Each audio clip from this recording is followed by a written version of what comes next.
So hello positive people, welcome to another video. तो क्या हाल चाल लड़कों और लड़कियों, क्या चल रहा है भाई? पढ़ाई लिखाई चल रही है? चल रही होगी वैसे भी। ठीक है, तो आज अपन डिस्कस करने वाले हैं नीट 2021 के क्वेश्चन जो कि रे ऑप्टिक्स से आए हैं। ठीक है, बहुत ज़्यादा एक्टिंग कर देता हूँ ना, करता तो हूँ थोड़ा सा। चलो स्टार्ट करते हैं यार क्वेश्चन सॉल्व करना। तो सबसे पहले नीट 2021 का ये क्वेश्चन करते हैं। ठीक है, नीट 2021। ठीक है ठीक। तो the value of angle of emergence from the prism find करना है। Value of angle of emergence find करना है। रिफ्रैक्टिव इंडेक्स ग्लास का है √3। देखो भाई, एक रे आता हुआ दिख रहा है, हाँ आता हुआ दिख रहा है, और ये नॉर्मल के ही डायरेक्शन में है क्या, इस सरफेस के? हाँ, तो नॉर्मल से क्या एंगल नापते हैं क्या अपन? हाँ, जिनको पता होगा कोई भी सरफेस में अगर रिफ्रैक्शन होता है तो अगर कोई भी रे आती है तो उसका एंगल हमेशा नॉर्मल से नापा जाता है। तो ये रे तो नॉर्मल के साथ है, तो इसका एंगल क्या होगा? R1 = 0 डिग्री होगा। ठीक है, 0 डिग्री होगा। अब रे यहाँ से जब आया तो अब वो नॉर्मल से अंदर की तरफ बेंड हो जाएगा। ठीक है ठीक है, तो रुक जाओ एक सेकेंड।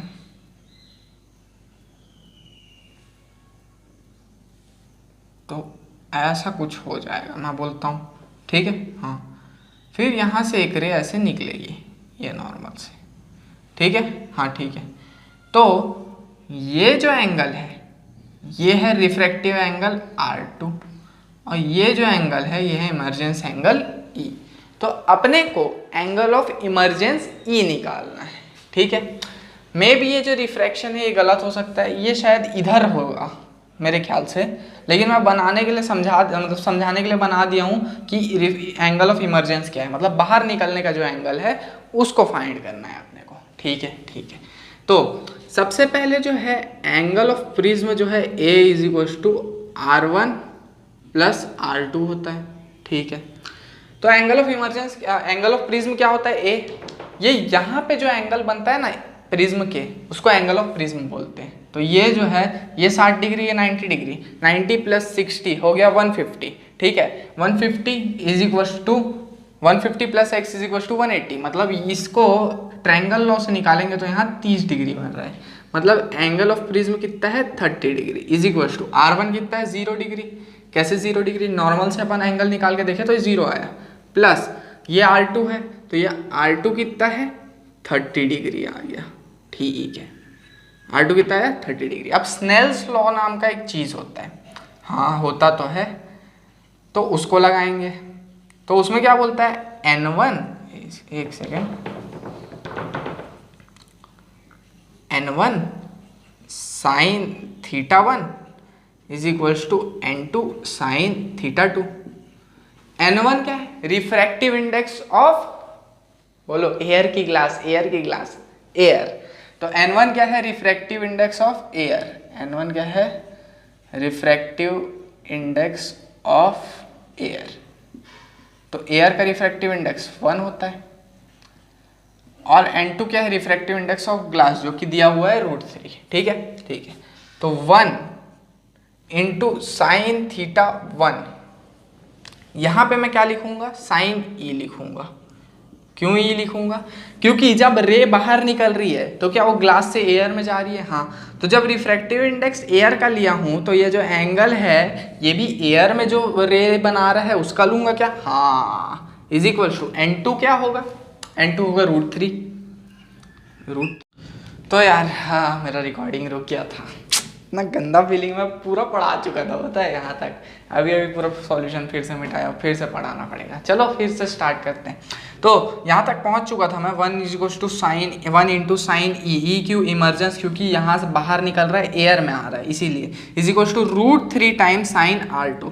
√3 क्या है? N2 का वैल्यू। ठीक है, और R2 क्या है? Refraction at glass. ठीक है, अब साइन ये जो R2 है उसका वैल्यू 30, sin 30 होता है 1/2, तो sin = हो गया √3/2, तो E का वैल्यू हो गया 60 डिग्री। तो यहाँ आया 60 डिग्री आंसर। अब इस क्वेश्चन की बात करते हैं। इसमें क्या बोला है कि एक कॉन्वेक्स लेंस है जिसका फोकल लेंथ है 20 सेंटीमीटर, कॉन्केव लेंस है B, उसका फोकल लेंथ है 5 centimetre, are kept along the same axis with distance D, दोनों के बीच का डिस्टेंस है D। अब क्या बोला है कि एक पैरेलल बीम में लाइट है, वो A पे आता है पहले, फिर B से जब निकलता है तो वो फिर से पैरेलल बीम बन जाता है। मतलब क्या, ए से पैरेलल बीम आया, फिर ऐसे फोकस पे गया, इसके फोकस पे गया, तो ये फिर से यहाँ से पैरेलल बीम बन गया। मतलब जब ये यहाँ से रिफ्रैक्ट हुआ तो ये कहाँ गया, इसके फोकस पे। किसके फोकस में, इस कॉन्वेक्स लेंस के फोकस पे गया ये लाइट। अब ये लाइट रे जब फोकस पे जा रहा था तो बीच में आया ये कॉनकेव लेंस।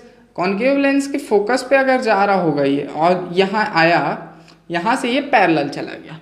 मतलब अब अगर मैं एक कॉनकेव लेंस लूँ और यहाँ पे इसका फोकस है कॉनकेव लेंस का, तो अगर मैं कॉनकेव लेंस के फोकस पे रे डालूँ, ठीक है, तभी वो रे पैरेलल जा सकती है। मतलब ये जो रेज है जो यहाँ से निकल के इधर जा रही थी, वो कहीं ना कहीं इसके भी फोकस पे जा रही थी, इस कॉनकेव लेंस के। मतलब इस कॉन्वेक्स लेंस और इस कॉनकेव लेंस का ऐसा अरेंजमेंट किया गया है सो दैट इनका जो फोकस है यहाँ पे वो सेम जगह पे लाई करता है। अच्छा, तभी तो ये रेज जहाँ जा रही थी तो वो फोकस पे जा रही होगी, तभी ये पैरेलल चला गया। हाँ, तो इस कॉन्वेक्स लेंस का फोकस कितना है, 5 सेंटीमीटर, तो ये 5 है। और मतलब ये कॉनकेव का 5 है और कॉन्वेक्स लेंस का फोकस कितना है, 20 है। तो ये लेंथ 20 है, ये लेंथ 5 है, तो 20 माइनस 5 करेंगे तो डी का वैल्यू मिल जाएगा क्या। हाँ, तो ये 20 माइनस 5 किया तो आया 15। तो ये जो 15 है इसका आंसर है। होप इतना समझ आ गया होगा, स्क्रीनशॉट ले लो। अब आगे बताता हूँ। ठीक है, बात करते हैं नीट 2021 के इन 2 क्वेश्चंस के बारे में। ठीक है, तो ये आ चुका है नीट 2021। ठीक है, तो ये क्या बोलता है कि एक पॉइंट ऑब्जेक्ट है जो कि 60 सेंटीमीटर है कॉन्वेक्स लेंस से। मतलब यहाँ पे कोई पॉइंट ऑब्जेक्ट है जो कि यहाँ से है 60 सेंटीमीटर पे। 60 सेंटीमीटर दिखाने के लिए छोटा दिख रहा है ये, लेकिन हाँ 60 सेंटीमीटर है। ठीक है, ठीक है। फोकल लेंथ उस कॉन्वेक्स लेंस का है 30 सेंटीमीटर। अगर एक प्लेन मिरर पुट किए अपन perpendicularly at a distance of 40 centimetre, यहाँ से यहाँ तक का जो डिस्टेंस है 40 सेंटीमीटर, ये बड़ा दिख रहा है ठीक है ना, आप बन गया डायग्राम तो कैसे करूँ। ठीक है, तो ये 40 सेंटीमीटर पे एक प्लेन मिरर रख दिए। अब from it the final image would be formed at a distance of, final image कहाँ फॉर्म होगा ये पूछ रहे हैं। तो मान लेते हैं यहाँ से रेज निकली, तो यहाँ पे मेरे को क्या क्या गिवन है, u मतलब position of object that is -60 centimetre. Minus क्यों, लेफ्ट साइड में हमेशा लेंस के नेगेटिव में लेते हैं, तो -60 सेंटीमीटर। और फोकल लेंथ कितना है, +30 सेंटीमीटर। ठीक है, तो according to lens formula 1/f is equal to 1/v minus 1/u होता है, बिल्कुल होता है। तो 1/v माइनस ऑफ -1/60, तो ये 1/v माइनस ऑफ -1/60 हो जाएगा, तो +1/60, तो 1/v प्लस 1/60। इसको और लिख सकते हैं 60 + v/60v। 60v को इधर लाया और ये जो फोकल लेंथ की जो वैल्यू है ये डाला 1/30। ठीक है, 60 + v/60v, 60v को यहाँ लाया। ठीक है, 30 से 60 काटा 2 टाइम्स हो जाएगा, तो यहाँ आ जाएगा 2v = 60 + v, तो v = आ गया 60 सेंटीमीटर, वो भी प्लस वाला। v क्या आया, प्लस का 60 सेंटीमीटर। मतलब यहाँ से 60 सेंटीमीटर, मतलब यहाँ तक, यहाँ से यहाँ तक के डिस्टेंस पे अपना इमेज बनेगा। ठीक है, लेकिन गड़बड़ क्या होगी, मान लेते हैं यहाँ से रेज ऐसे गई, ऐसे करके रिफ्रैक्ट होके गई, यहाँ जा रही थी, ऐसे करके यहाँ जा रही थी। अब क्या होगा, यहाँ एक प्लेन मिरर आने के कारण से ये यहाँ पीछे रिफ्लेक्ट हो जाएगा, तो इमेज कहाँ बनेगा, वर्चुअल इमेज बनेगा जो कि पीछे की तरफ बनेगा। तो 20 centimetre from plane mirror virtual इसका करेक्ट आंसर है। ठीक है, ये प्लेन मिरर 40 पे रखा है, ये 60 पे, मतलब यहाँ से यहाँ तक का जो डिस्टेंस है वो है 20, मतलब 20 सेंटीमीटर प्लेन मिरर से और वर्चुअल, ये इसका आंसर है। ठीक है, समझ गए। हाँ, ये भी आया था नीट 2021 में, नीट 2021 यहीं से अच्छा ज़्यादा क्वेश्चन आया था, 4 क्वेश्चन आ गया यहीं से। ये क्या बोलता है कि एक लेंस है जिसका फोकल लेंथ है और उसका अपर्चर लार्ज है। ठीक है, वो is best suited as an objective of astronomical telescope. वो एस्ट्रोनॉमिकल टेलीस्कोप बनाने के लिए बहुत सही चीज़ है, ठीक है, ऑप्शन में। अब ये जो है प्रॉपर्टीज़ दी गई है, इसमें से कौन सी प्रॉपर्टीज सही है बोला है। It contributes to quality and visibility of image, ठीक है, ये करेक्ट है।